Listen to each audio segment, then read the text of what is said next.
Okay, yeah, looks like sort of a decent camera composition there. Um,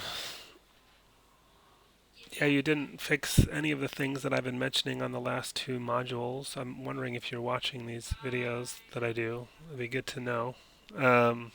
Because you didn't adjust the texture stuff I mentioned, and you didn't adjust the modeling stuff I mentioned.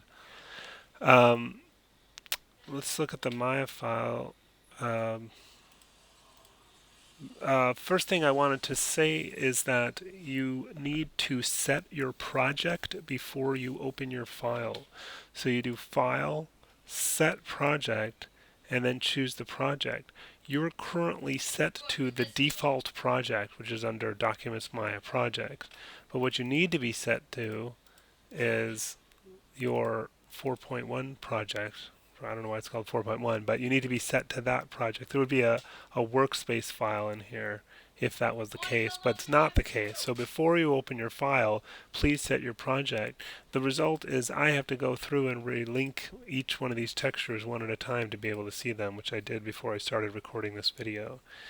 Regarding the texture on, you said on the, you painted the desk, and when you updated the curtain, it was changed to, the desk was changed to the curtain color. Um, I'm guessing this is the desk. Um, I don't know which object you're calling the desk. Maybe that one? I don't know. But what I noticed is that this has the floor texture on it.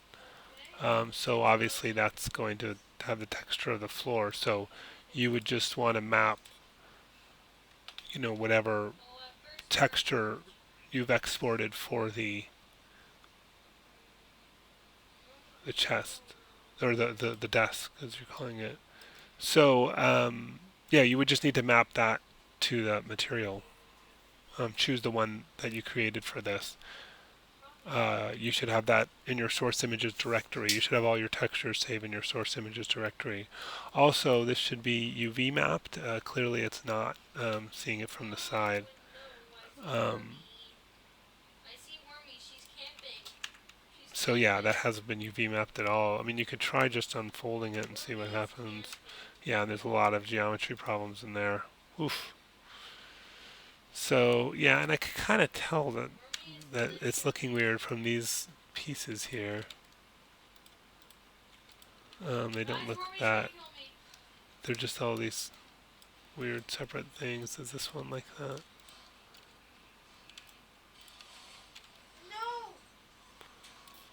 Yeah. So when I did the thing to fix the surface, it split it up into all those pieces to try and manage that. You'll notice at least this side doesn't look stretched out anymore, but a lot of the surfaces messed up. Um, so there isn't kind of a quick, easy fix to this except to really go in and clean up this surface. And I don't really know what's going on with. I mean, that should look okay, but that's stretched out interestingly. I would think that maybe you'd want to cut that here and here.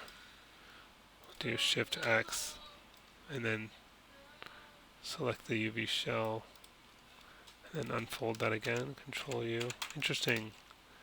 Don't know why that's looking. Oh, I think I know. Actually, I think I do know why that's stretched out. Is because um, yeah, you. I think you've done it as no, you didn't do it as a projection. Oh, I don't know. But yeah, I mean the UVs on this are really a mess. Let me just try doing a mesh separate. Yeah, so let's kind of unfold that.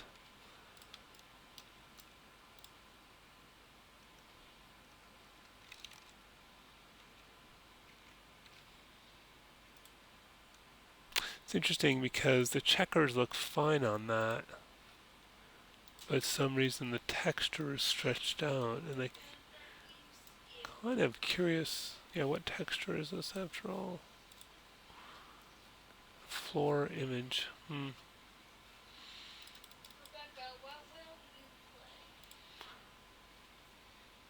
Oh, the image itself is stretched out like that. That's why. Okay. Well, that makes sense now. So it's just a very weird.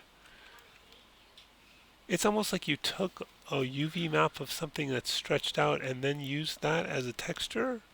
That doesn't make any sense to me.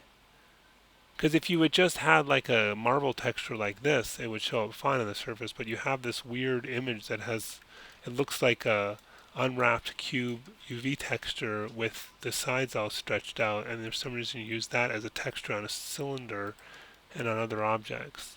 So this was never going to look good because your texture image to begin with isn't good. You just should have this marble thing filling up the whole thing, and it would be fine if the UV map was done correctly on all of this. But yeah, so that's why. So for example, if I took this UV shell and like, took all those, for example, and whoops, stuck it in here, you know, now that looks sort of okay, right? But you have this weird stripy stuff in the image, so of course that's going to show up on the object too. Um, yeah, and it's a bit monochromatic in general. Everything is gray and black and white, which makes it a little hard to look at. I would take a look at the UV map of this as well. It doesn't look like you UV mapped that either. Oh no, and you didn't know you did this weird stretchy thing again on that surface too. That doesn't make any sense. And on this one. This texture is really hurting you. You shouldn't be using this for all these objects because it has all these stretched out parts on it that are just hurting you. So I would go back to whatever image that was and just map that on the surface, make sure they're properly UV mapped, and it should look okay, and you won't have all these crazy stretchy things all over the place. Yeah, it just looks like you used the same one over and over all over the place. In fact, it looks like you use the same texture for everything but the walls and floor. So I think you need to take a step back and kind of rework on these textures. And there's just too much also black and white going on. You should have at least some color for the environment. Also think about light sources. Where is the light coming from in this scene? Are there light fixtures in the room? Or is there light coming in? I mean, these aren't actual windows, right? Or are they going to be windows? If they are, they need to be cut out there or have glass in them or something. But if not, there should be some source of light in the room that's visible, so we have a sense of where the light's coming from.